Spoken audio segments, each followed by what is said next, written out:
Okay, so obviously we put the game, the Apple Cup to rest yesterday. Met with the team, reviewed really parts of the game, reviewed the honorees of game balls and the dogs of the week. And Alex McLaughlin and Denzel Boston shared that award this week. We gave it to the number 12. We couldn't decide which number 12, so we gave it to the number itself. Went through some of the things that we needed to correct, some of the things we needed to adjust, and then really got after game planning for Ohio State. They're coming off of a bye, so they've had a little bit more additional time. So we felt like we had a lot to catch up on. Obviously, coming off of a rivalry game for us, our full focus was on the Apple Cup. But today will be all about Ohio State again. And then we'll be back at it tomorrow morning, and then practice tomorrow afternoon, and excited for what should be an amazing atmosphere here. Purple rain game, purple out. We'll see how much purple we could fill in, whatever the capacity is. Hopefully we go over it. I probably just got in trouble. But we want to pack that place. We want to have as many thousands and thousands of people as we can. Talked to the students yesterday. All the freshmen were out here, and told them we want every one of them, every single one of them, to come into that student section and get that thing to overflow, and see how loud we can be. Challenge people to get there early. You know, let's try to get by 12 o'clock. Let's have that place packed, and then we could just see what type of environment, and really let the country know what the greatest setting of college football looks and sounds like. So we're really excited about the game. We know we have a fantastic opponent coming in, the number one team in the country. I think that's happened 5 times in the history of Washington football. To host a number one team in the country hasn't happened in the last 18 years. And we recognize it's going to be an incredible challenge. Jeremiah Smith said at Media Day back in the day that Autzen was the loudest stadium he'd ever been in. You've been to a lot of stadiums. Mm-hmm. Is Autzen louder than any stadium you've been in? No, I think that we have the ability to be the loudest stadium. And, you know, that's what I'm looking forward to seeing. See how loud we can get. It's going to take everybody. It's going to take every part of it, right? Everybody's going to have to be at their highest octane of yelling and crowd noise, and we're going to have to do a great job in the stadium, and we're excited about it. But I think Jeremiah Smith has been to some really loud stadiums, and I'm sure he'll continue to be at really loud stadiums for his whole, which will be a very long career. Jeremiah and their other wide receiver, that's a challenge. Expecting Takario back? I don't know that about Takario yet, but I do know it'll be a great challenge. They have a fantastic football team. You don't win the national championship and be the number one team in the country, average 11 to 12 wins every year for I can't ever remember how long. I know in 2016 they were the number one team in the country when we played them when I was at Michigan, and we played. And it was a great team then. It's a great team now. Coach Day has done an incredible job. He recruits at the highest level.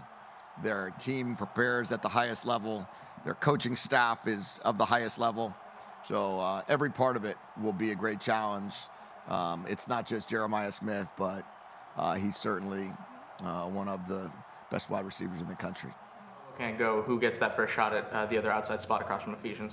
Well, we'll be in a full competition mode right now between Leroy and Dylan, Rashawn. All those guys, those 3 guys will all be competing. And then we'll see where we are with Takario as the week progresses. Certainly would love to see him be able to make it back.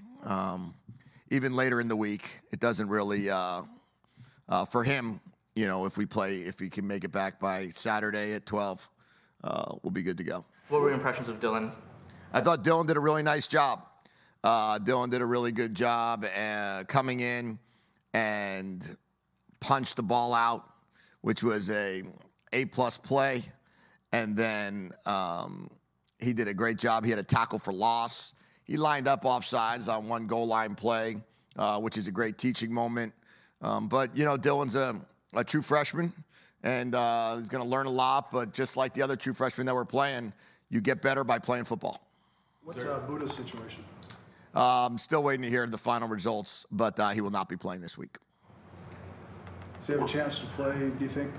I don't know. I haven't gotten the final results yet of his testing. But I don't expect him to play here for the next few weeks at least. What's the message for Leroy after the performance he had in the Apple Cup? Get better. Get your confidence. Feel good about the way you play the game. Feel good about all your preparation. Think about how well you played all spring. Think about how well you played in training camp when Takario and Efi were coming off of injury, and you were the guy. You had amazing practices, and we'll get you back to that, and just continue to build off of your confidence of being a really good football player. There's critics out there criticizing you for throwing the ball late in the game and scoring the additional points, piling it on. How do you address those critics? I don't address the critics. Our job is to play football. Our job is to play offense, and that's what we did. It was a short plane ride home, but can you just kind of describe the atmosphere on the plane flying home with the Apple Cup? Yeah, it was fun. It was a great deal. It was a lot of fun, and we really wanted this one. We really wanted that trophy back, and we prepared really hard, and the players and the staff poured everything into it. And we had to go to a very hostile road environment. They had a great crowd there. They were loud. It was a challenge early to handle their crowd noise, and they did a great job. Their team was prepared. Their team was ready to go. Their quarterback played well. They have a good team. And so it was an exciting plane ride home to get back with the Apple Cup, and to also just come back from the road with a win. Is Jacob Manu getting closer or close enough to be able to play anytime soon? And does any of the calculus with his red shirt change given Buddha's injury? Have not gotten involved in the red shirt conversations yet, but Jacob is very, very close. How quickly can you expect him to be able to jump back in, considering he's never played in this defense and he's had a long injury layoff? When Jacob's cleared to play, he'll play. Even if he does play, are you concerned about your linebacker depth, because it's kind of taken a hit? I mean, you always are concerned when you lose a starter, but we have X-Ray Alexander here. We have Devin Bryant here. Jacob Manu will be cleared to play very shortly. Zadrius will be cleared to play shortly. So we lost one player. So I don't see that as it's unfortunate that it happens, but in the game of football, you're always going to count on injuries are going to occur, and you have to be able to have a next man up mentality. And we brought in a lot of players. We brought in 3 transfer linebackers. So with Hayden Moore, and then we also signed the best #1 player in the state of Washington as a linebacker as well. Is there any chance that's this week for Jacob? Yeah. How does it comes home with Big Ten Player of the Week? That's 3 for 3 for you guys this year. How did you assess his performance in that game? Yeah, it's pretty awesome that we've had, the Big Ten Offensive Player of the Week after each one of our 3 games. We've had Jonah twice. We've had Damon now, and rightfully so. Damon played fantastic. He was 16 for 19. He was 296 yards passing. He ran for another 88 yards. He scored 5 touchdowns. I don't know how much better one can play. He continues to make great decisions with the football. He leads the team. He's led the team in numerous scoring drives in a row. He has great confidence, and he prepares exceptionally hard, and the team follows him. Damond is really a special football player. He's 19 years old and is playing at an exceptional level, very poised, and will only get better every week. And this week, the next week, the next week, the next week, we've got 9 in a row Big Ten games. So each week he's going to have to improve and then see how good he can be. But I certainly believe that he was the rightful pick of the Big Ten Offensive Player of the Week this week. How'd you feel X played when he stepped in for Buddha? Well, I thought he did a really nice job. He has a ton of experience as a starter. He's been an all-conference player. He's done a lot of good things when he was down in Central Florida. He did good things when he was at Idaho.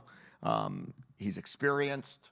He's done it before. He's played in big games.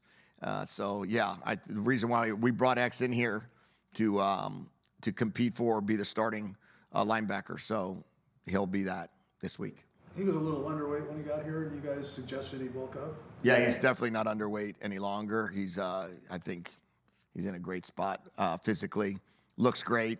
Probably 235 pounds, 238 pounds, and he's got great height, great size. So yeah, he's in a good spot.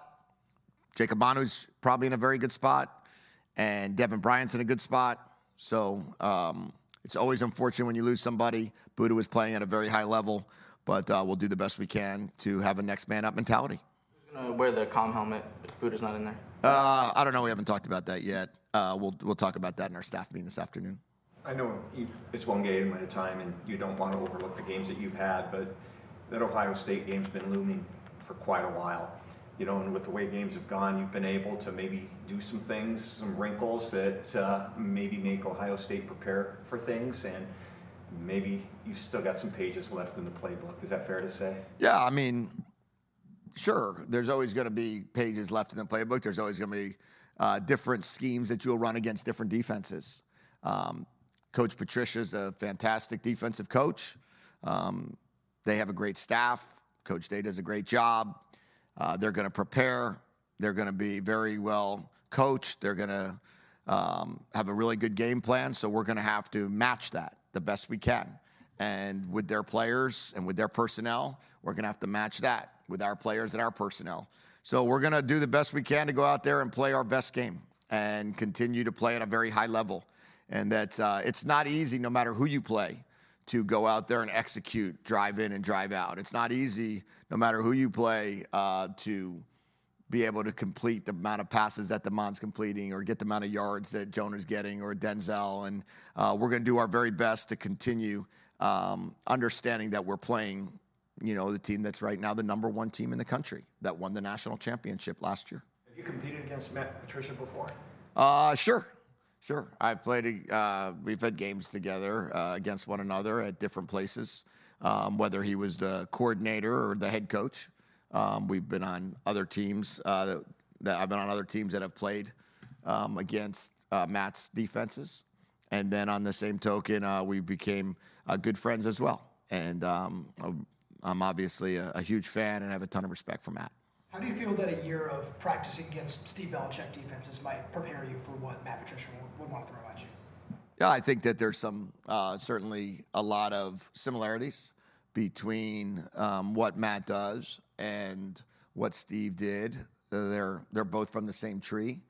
Matt, after being at New England and Detroit, spent some time in Philly, with with Sean Desai, who was the defensive coordinator, which is kind of part of the Coach Fangio tree. So he has some of that experience as well. Spent a year on the offensive side of the ball as a play caller and coaching the offensive line. So has a unique experience there. And then spent a year out this past year studying a lot of film and a lot of teams. And added some stuff to his arsenal there as well. So there's a lot of work to do. And I understand that Matt's going to come in with a fantastic game plan with great players. There's been a lot of chatter the early part of the season about Ohio State's defense and kind of bringing some of those NFL-style principles into college football a little bit more. What do you see from their defense that's maybe a little bit different than a typical college football defense? I think that it's the defense that we ran in a lot of ways a year ago in terms of the way they structure their fronts to mix with their coverages. They play, they do a great job of setting the edge. They do a great job of tackling. They do a great job of disguising their coverages, lining up in two high shell and dropping their safeties down late and lining up in a one high look and getting back to two high. They're very disciplined. They know their assignments. They well executed. And that's, what I think that That's what Ohio State's defense is. Now, a year ago, their defense was fantastic too, with a different coordinator. But Coach Knowles did an amazing job there as well. So that's Ohio State. They're going to always have a great defense. They're always going to have a great offense and great kicking game. That's why they win as much as they win. Getting Coach, Omari if the Adams back. if the Apple Cup was about bringing the trophy home, what are you telling your players about what the opportunity is with Ohio State here in this stadium? Win our first Big Ten game and go out there and play really well. I mean, the country's watching. It's the prime game. It's the number one. It's the game of the week, right? The other games that are played conflict with one another. So the games that are on at the 7:30 Eastern time window, there's 2 of them that will be in competition with one another. Our game is the game that everyone will tune in on across the country at 3:30 in the afternoon Eastern time, 12:30 Pacific on CBS. So what else do you need to know? What else do you need to do? I think our players are ready. They're excited. They're fired up. I think it's just more us coaches that just want to get back and watch tape at this point. Getting Omari back and also getting a long pass to him, what does that do for the offense? Yeah, I mean, Amari's long pass just happened to be a coverage breakdown. We were running a little bubble play to just get a first down on 3rd and 2, and there just happened to be they doubled the bubble and they doubled the hitch, and so they wound up leaving the corner route wide open. Nothing we were expecting to have happen. So it was, if you looked at it, it kind of was like everyone was surprised that the corner route was just there, kind of a fluke. So we kind of just threw it up there to him, and he made a catch. Next, you know, it's 59 yards down the field and a touchdown. But there was nothing designed there to make anything more than what it was. It was just, he was just the 3rd read of a corner route and wound up getting the ball. And what does he add to the offense having him back? Yeah, another experienced player. But, you know, I don't expect any change in our rotation. And I think it's just nice to have more players that are available to give a break here, give a break there, and continue to add in schematically into our system that we can, you know, create some more plays for him if